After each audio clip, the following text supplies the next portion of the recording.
Here's Brody Brazil. You know, one thing I hope comes across is that I'm not really a hot takes type person. I prefer well thought out, well laid out, something sensible, things that are realistic. I'd rather come across that way. So if I say this is 10 hot takes about the A's in Oakland and Las Vegas, it doesn't really fit the bill, and I don't want it to be that. These are my 10 best bold takes. These are things that are floating around my mind, and in no particular order, things I want to share that I think need to be discussed and addressed about the A's and maybe in Oakland or maybe in Las Vegas. First thing is this. It really doesn't feel like there is a victory formation happening right now in Southern Nevada. Now, of course, I'm talking about a football reference here. Victory formation when you know the game is over, you're just waiting for the time to tick down, and you line up strategically to just snap the ball, keep the clock moving, run it down, and ultimately win the game. And you're not exactly like high-fiving yet, but victory formation is just that. It's, okay, we've been looking forward to this, we did it, congratulations, it's inevitable. There's not really much of that in Las Vegas, and first off, there never even was a Bring Major League Baseball to Las Vegas real group that I've ever even known about. I mean, Portland's got one, Montreal's got one, I think Charlotte had one. Obviously, Nashville is really trying to bring in Major League Baseball with an expansion franchise. Now Orlando exists and Salt Lake City is out there. Has there ever been a group that's really been trying to bring big league baseball to Southern Nevada? But it's not just that, it's that currently, in judging, public reaction and sentiments, there's a lot of questions they have, and rightfully so, about taxes and public funding and the political structure of this. There's also concerns about the location. I mean, it's not the first location, the 49 acres at the Wild Wild West site. Maybe locals preferred that more. It wasn't on the Strip. It was easier to get into and out of. How about traffic considerations at the corner of Las Vegas Boulevard and Tropicana? There's a lot of preferences here. It's not an overwhelming, everybody agrees this is exactly how you would do it. People look at the A's current record on the field and also the A's urgency to get this done. I think people in Las Vegas, for as many that are excited about this, and don't get me wrong, I'm not here to paint a picture to say that, Las Vegans hate this idea. There's some that really love it and the opportunity for jobs and entertainment and opportunity that it brings, but it just seems like so many more right now are questioning this rather than celebrating this down there. And one of the things they're questioning is the A's urgency. They understand the revenue sharing deadline and MLB's pressure, but they're trying to jam all of this in to a quick turnaround on the legislative session and now trying to get Clark County involved. There's a definite rush to this process that did not really exist, obviously, with the Raiders or the Golden Knights. And also the fact that the public, it seems as of right now, if this plays out on paper, how it could for the A's and for Las Vegas, will there ever even be an opportunity for public commentary? The traffic and environmental studies alone, I'm guessing they're happening behind the scenes. You would hope that they would happen before public money would be committed or sent or secured. But all the research is separate from even the public getting the opportunity to offer their opinion. When it was the A's in Howard Terminal, we heard pretty much every public meeting, at least an hour's worth of public commentary. And as of yet, I don't even know if that is on the docket for something to happen in Nevada or in Las Vegas. Will the public actually get their chance to speak their mind on this? So that's first. This is second. I haven't seen a rendering yet for Las Vegas or for Nevada. And that could have happened at the Wild Wild West site. I guess it could have happened at the Rio site or the Festival Ground site up by Circus Circus. We certainly have not seen one at the Tropicana site. And renderings, what are they? They are depictions of how something could look. They are conceptual by nature. Renderings rarely give exact depiction. So I'm not sitting here telling you that a rendering seals a deal. No, that's not it at all. But in this case, like the absence of renderings on multiple different occasions, I think leaves a lot of people with more questions than answers about this project and this process. There's no visual to go on. I think a lot of people are under the assumption that the ballpark is on the northwest corner of the 36-acre Tropicana Hotel site, or they don't even know that it's only 9 acres of 36, and it's on the southeast corner, complete opposite to the intersection of Las Vegas Boulevard and Tropicana. Renderings also give you momentum. And whether I'm an Oakland person and hoping that they stay or not, like, renderings give people in Las Vegas something tangible to understand what the idea and the concept is here. And how about decision makers? How about lawmakers? How about stakeholders in all of this? The lack of renderings, again, it's odd because on one hand, I'm telling you that they don't always mean everything, but I am telling you that they do mean something. And the fact that we haven't seen any of them yet, I mean, we haven't even also seen language for a legislative bill yet, too. But the fact that, renderings are usually one of the first things that come out, like Orlando, for example. They exist as just an organization, the Orlando Dreamers. They've already got multiple renderings. They don't even know if they want to be an expansion team or if they're actually trying to lure, most likely, Tampa Bay to move. So the lack of renderings, in my, bold take here, it's odd that we haven't seen anything yet. I can tell you this, you can pretty much count on 0 Oakland fans to make the transition to Las Vegas. Some people out there from across the country will say, yeah, but, the Raiders moved and they carried a certain amount of fan base. Like, Raider fans will fly down. It's so easy on Southwest, Oakland to Harry Reid. Yeah, simple. But this is not football.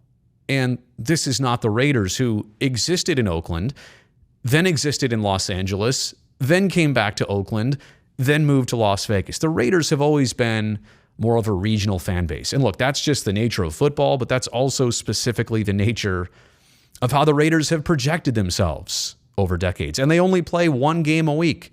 They play 8 or 9 home games a year. It's a lot easier to make those Sunday commitments or Thursday commitments rather than thinking that anybody is going to fly out for 3 or 4 days and catch a series that used to be an Oakland A's fan from the Bay Area and is now going to follow this team to Las Vegas. And I'm telling you, on one hand, it's that nobody's going to fly down there and follow this team. I don't know that anybody in the Bay Area is going to even continue to watch or follow this team, view their games. I think you can count on a near zero migration from Oakland into Las Vegas. And I don't know that anybody has said, oh, we're counting on some A's fans to carry over. And there might be some of you out there. If you are, I would love down below in the comment section, I would love for you to explain how and why you would continue to follow the team. I think you're in the minority here, but why would you do that if you're from Oakland and they move to Las Vegas? I think the majority, the very high majority, is going to basically write them off if they move from Oakland to Las Vegas. I don't see anybody from the Bay Area really continuing their fandom unless under very special circumstances. Okay, projections for Las Vegas and for Nevada as a sports town. I'm sorry. I know people get paid to do this. I know they put a ton of work and effort into their research. I know they base it on a lot of data, statistics, analysis. I totally understand that. But we're talking about Las Vegas that has not even been a pro sports market for, 6 years now? The Golden Knights were very abnormal in their entry to professional sports. Expansion team made the Stanley Cup final their very first year of existence. They've been a playoff team like they are right now, all but one of their seasons in existence. Like, when and where else does that happen in pro sports? They are abnormal by many means. And the Raiders are kind of abnormal. Yeah, like we talked about before. Football, not a great amount of games. First real big stadium for Las Vegas, Allegiant Stadium. So to say that you can analyze and know what A's attendance figures are going to look like, to know what interest is going to look like, to know how many visitors are going to come specifically to Las Vegas just for this team, you really don't know. And look, I'm not saying this to put anybody's work or efforts down. It's not that. I'm just saying that how can you actually know You're talking about Las Vegas, which would be the smallest Major League Baseball market, and they've never had this volume of professional sports, like 81 plus times a year, during the summer. Oh yeah, by the way, you know the reason that Las Vegas and the Golden Knights get a lot of out-of-towners coming to watch hockey games? You know why? Because there's so many Canadian teams that visit Las Vegas in the dead of winter. November, December, January, February. If you're from Vancouver or Edmonton or Calgary or Winnipeg or Ottawa or Toronto or Montreal, what do you want to do in the winter? You want to escape when and where you can, and a lot of them are snowbirds that go to Las Vegas in the middle of the winter. So of course, they want to see the Leafs and Golden Knights play. They want to see the Senators take on the Golden Knights. They make that trip. Now, it's not just about the hockey game, but that's a huge part of it. There might be dinner and a show and some gambling, all this stuff. But that's all a wintertime thing. Football is a wintertime thing. There's a reason that hotel rooms in Las Vegas are cheaper in the summer. That's when the baseball season is, by the way. That's why this stadium needs a retractable roof, by the way. It's going to be 122 degrees for a Thursday getaway day game in Las Vegas. And that volume of games, again, all of this is just untested apples and oranges. You can't say that we know one thing about the Golden Knights, so we definitely know it about a potential A's move to Las Vegas. And lastly on this topic, predictions and promises are two different things. Let me just slow down and make sure that gets really digested here. Predictions and promises are totally separate. A prediction of maybe a projection, the highest number that you can attain, and the A's talk about 2.5 million, fans coming to games. Well, yeah, that would mean 30,000 81 times over. Are you sure that's going to happen in year 1, 3, 5, 7, and 9? That's a lot. Nobody does it that much for that long across baseball. Promises is more realistic. Like, you know what? We can fit 30,000, but there's going to be a lot of nights where we're at 21.5. And that's okay. Sometimes that happens. A day game in the middle of the week, that happens in some of the best markets across baseball. Bad team, rough stretch, whatever. But predictions coming across as promises, I think that's where it gets a little bit into gray area and a little confusing. Okay, the A's unbelievably are on the brink of still not getting their first ever own specific baseball stadium. What do I mean by that? In Philadelphia, they shared Shibe Park with the Phillies. In Kansas City, they shared Municipal Stadium with the football team. In Oakland, the Coliseum was being built mostly for the Raiders. They shared it with football on and off over the decades.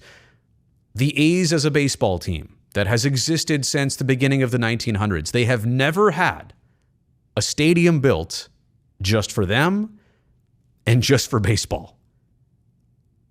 And if they go to Las Vegas, that trend is unfortunately still going to continue, because that Las Vegas ballpark is going to need another 30 events or so per year to make sure that they get enough fans, they make enough money, they get enough revenue to support paying off the bonds and paying off the cost of the stadium and to make it worthwhile for the A's.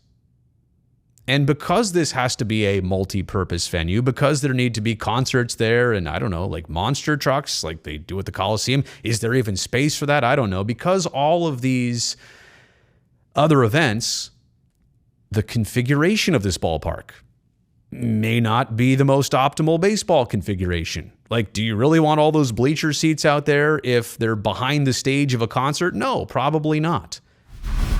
And how about real grass versus artificial turf? Maybe that's a totally separate topic with the retractable roof anyway, right? Like at Allegiant Stadium, they have the field that literally slides in and out of the stadium so that it can, be bathed in sun and then go back under the roof. The grass won't do well if it's always under the roof. But because of all this and because of what you need to do to make this ballpark viable, it literally has to be a multi-purpose venue again. Now, in fairness, if the A's were going to move to Howard Terminal, they would have hosted other events there too, but that at 35,000 seats or, a different total, you don't have to sell out every game, or you don't have to have all these extra events. To be competitive and do what you want to do in Las Vegas, you literally have to make this a year-round venue and facility. So once again, remember the lines, the football lines on the baseball field or the baseball diamond on the football gridiron. Again, the A's are going to struggle with that in Las Vegas, that this stadium can't just be for baseball. Okay, how about the 30,000 seat mark? And it is significantly lower than what's already the lowest across the major leagues. Cleveland right now, 34, I don't want to say in change, it's closer to 35. It's like 34.8. That's a significant higher amount than 30,000. I mean, if we're talking about like a fastball, right? Then the fastball's, at the knees. It's low in the zone. It's still a strike. This is like in the dirt at 30,000. It is lower than low. And I get it. Like, let me just say this in defense of 30,000. I understand the strategy here. It fits into the Las Vegas market's current venues. You've got Allegiant Stadium, 70-something thousand. You've got T-Mobile Arena, 17 or 18,000. So you're finding that middle ground of, okay, this is a 30,000 venue. It's not like Allegiant. It's not like T-Mobile. It can be indoors. It can be outdoors. I get it. And I also understand that the trend, of course, I'm not suggesting you build a 55,000 seat stadium. Like Dodger Stadium, way too big. I mean, but they do a good job filling it. They're competitive. They spend on their team.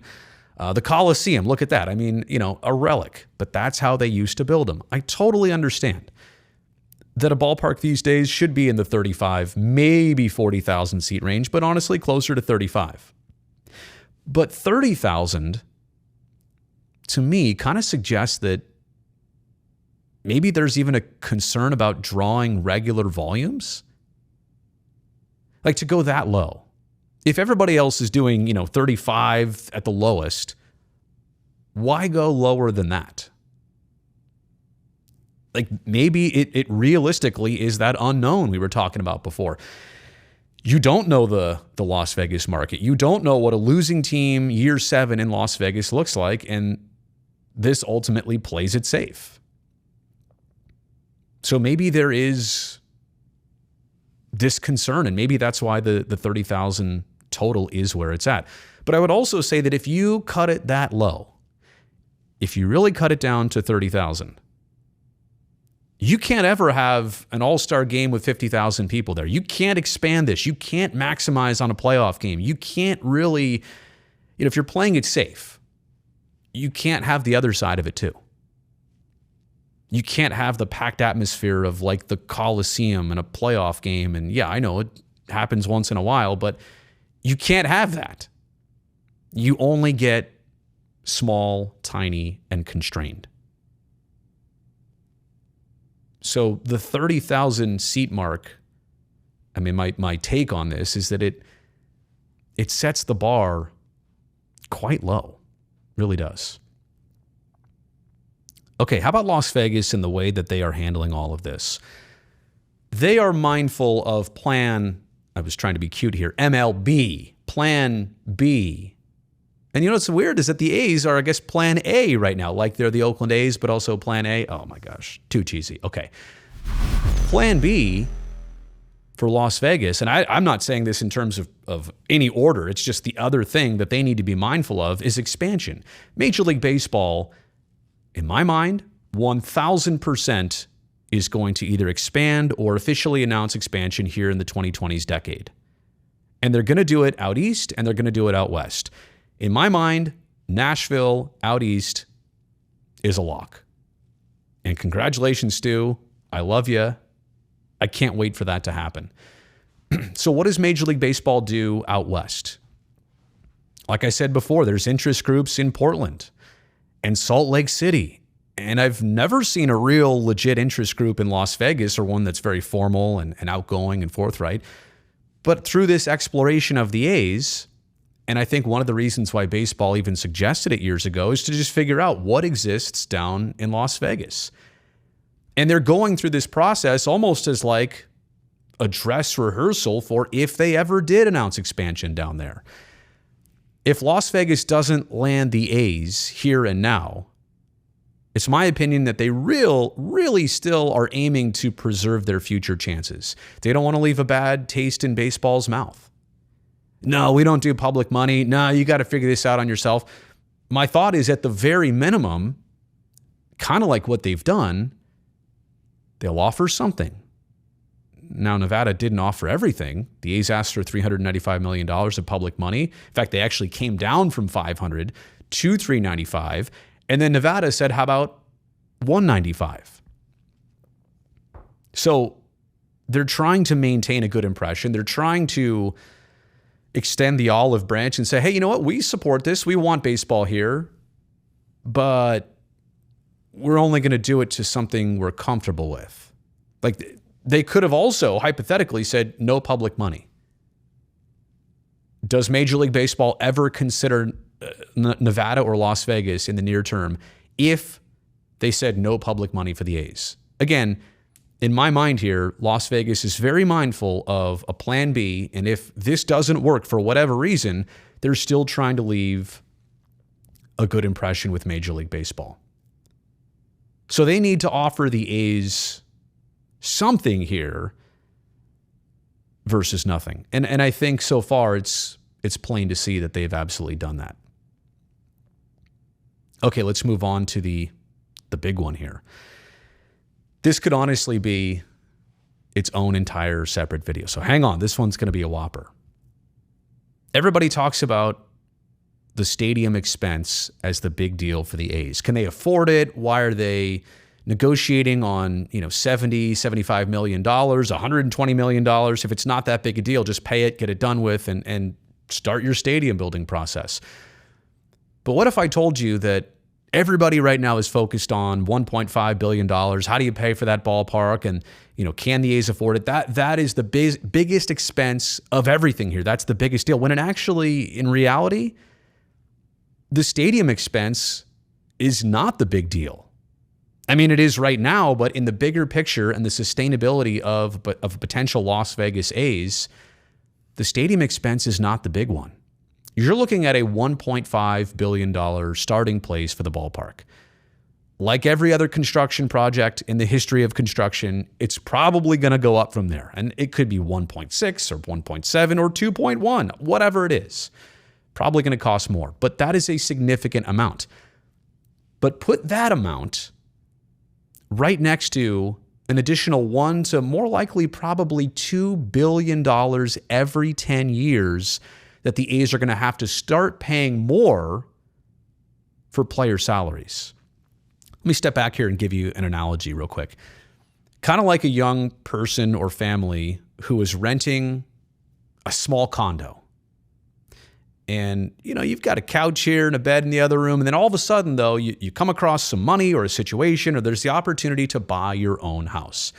And my goodness, buying that house is super intimidating and it's expensive. And this is the most money you've ever spent. And so you go forward with it and you're comfortable enough and you do it. Congratulations, you now own a property and a home. But then you move into that home and you realize, this is a 4-bedroom house.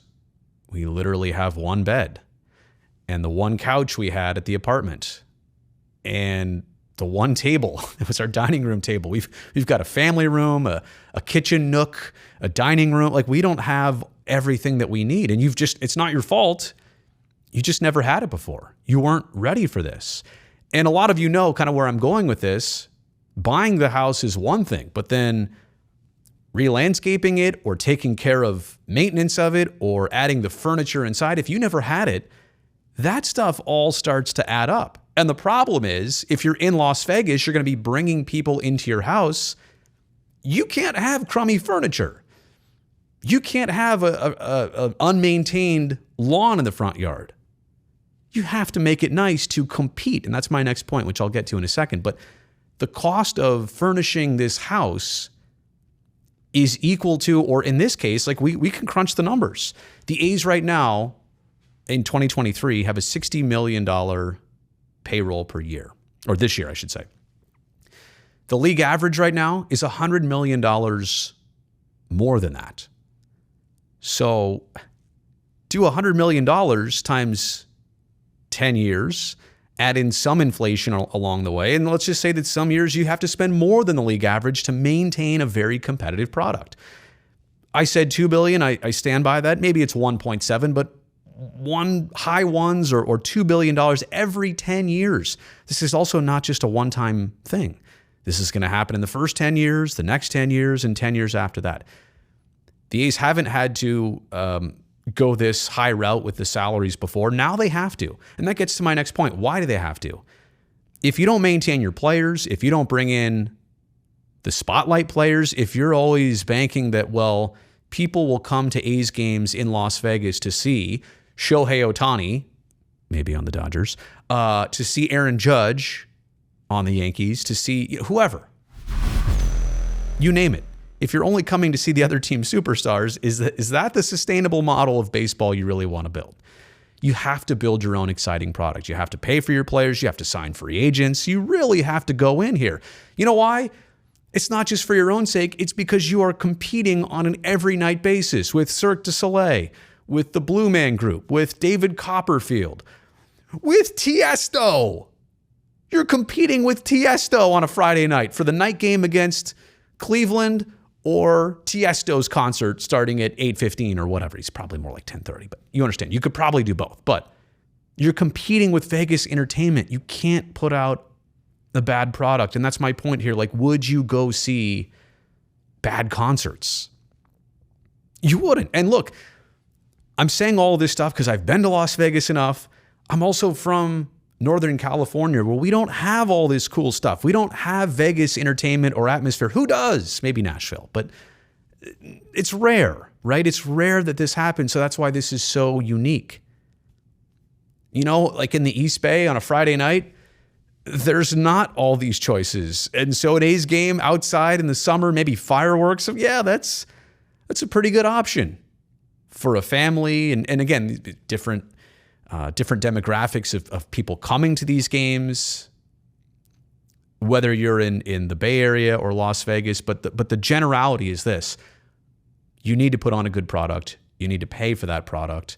That's something that the A's have not been doing. They'll have to do. So the bigger picture, again, if I could make one thing clear, if you're very focused on can a ballpark be paid for or not? Yes, that is an important question to ask right now. But the bigger question, like the real question is, will competitive teams be paid for? Can that be afforded down the road? Because if it can't, this doesn't seem like a plan for success. Okay, let's talk about a Las Vegas community benefits package. In Oakland, during the negotiations, there are a couple things that were out there as, sticking points, or we've heard, rumblings that the two sides don't see each other on affordable housing, on who would pay for site infrastructure, on-site and off-site infrastructure. But another one that kind of came and went was the community benefits package. And a lot of people in the public said, well, where's this money coming from? And what exactly is it going to? What's the value? And I believe they had talked about a $250 million community benefits package. And maybe over the span of 20 years or so, but that is still $2 to $3 million per year. Think of all the good you can do in the community with $2 to $3 million of just free money from the A's as part of this project, a gift back to Oakland as part of going into Howard Terminal. So that was a main factor and issue during the Oakland talks. And I started to not hear about it as much. I'm assuming that meant it kind of got resolved or agreed upon, but it did exist. I haven't heard anything yet. And we're, again, granted, at more of the initial stages, but we're also at the approval stages for public money here. What does a community benefits package look like in Las Vegas? Is there one? I mean, there was one in Oakland. I don't see how, if you're on the Las Vegas side, if you wouldn't be wanting the same thing. I mean, if you're a Las Vegan or a resident of Clark County, besides the ability to go see MLB games, like if the A's come to town, and that's a cool amenity. It's great. And it offers some people jobs and the opportunity for entertainment. But what's the hook for Las Vegas here? they're giving tax breaks and maybe tax benefits and tax immunity and public money going into this. But what is their hook out of this beyond the fact that it's an opportunity to go spend money to watch baseball be played?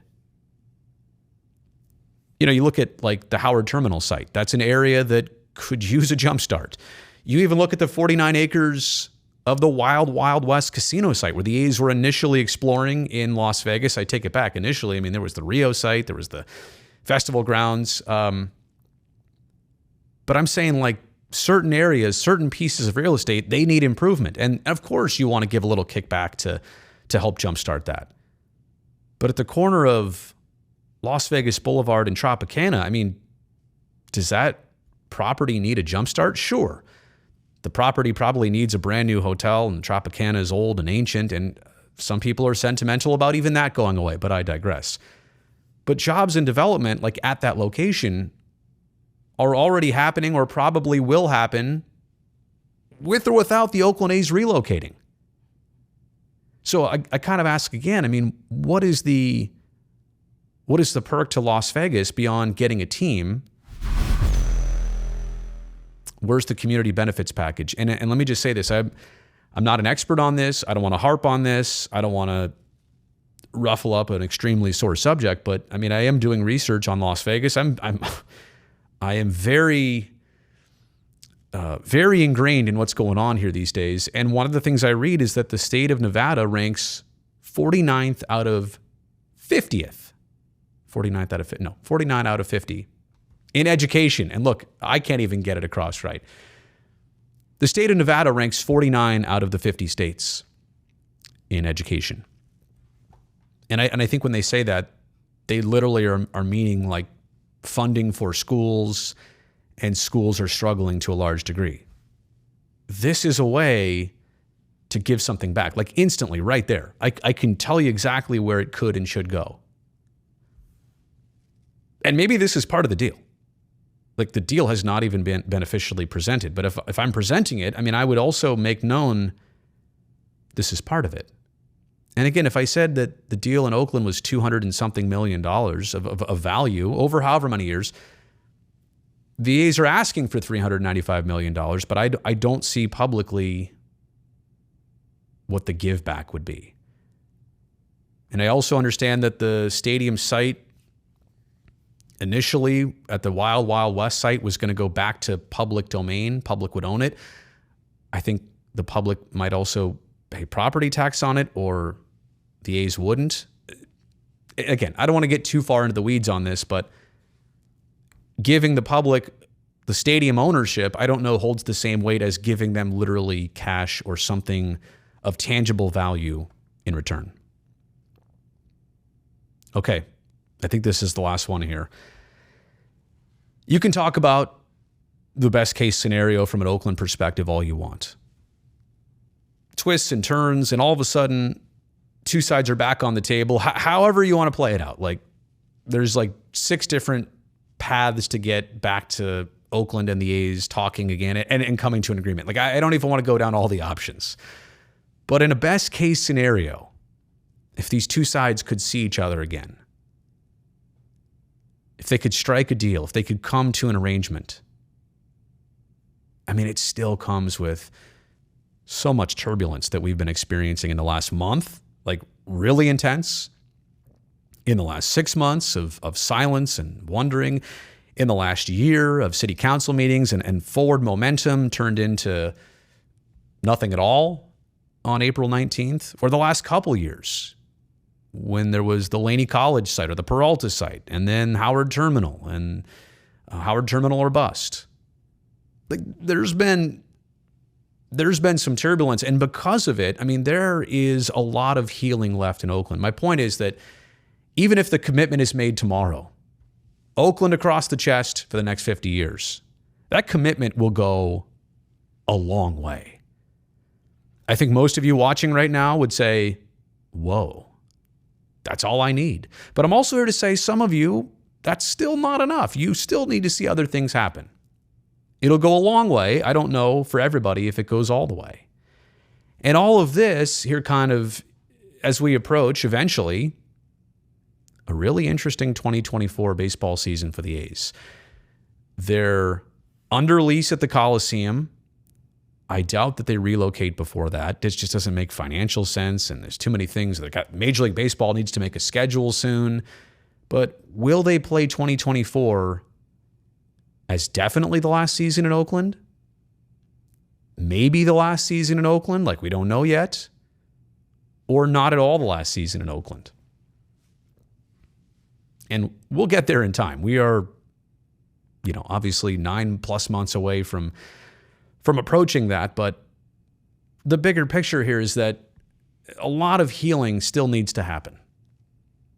Because we've all been through some questions, some moments of adversity, some moments of doubt, misunderstanding. And I don't know how you fully heal this. Maybe for some, maybe we've lost some of you already. If you're watching this, we probably haven't lost you yet. But I just have to make this point that even under a best case scenario, which a lot of people are happy to contemplate and think about and daydream, a best case scenario still requires a lot of healing. Okay. Ooh, that was a whopper of a video. 30+ minutes, but honestly, I think it all makes sense. And maybe by the time you're watching this, some other things have happened, or I hopefully haven't let it become too dated, but I just wanted to get these 10 best bold takes out there. Maybe not the hottest takes. Maybe you were expecting me to turn up the temperature and get real spicy, but these are just my 10 best bold takes. Let me know what you think about them in the comment section below. Thumbs up on this video since you made it here more than 36 minutes all the way to the very end. And I will see you next time if you make sure to subscribe to the channel. Take care.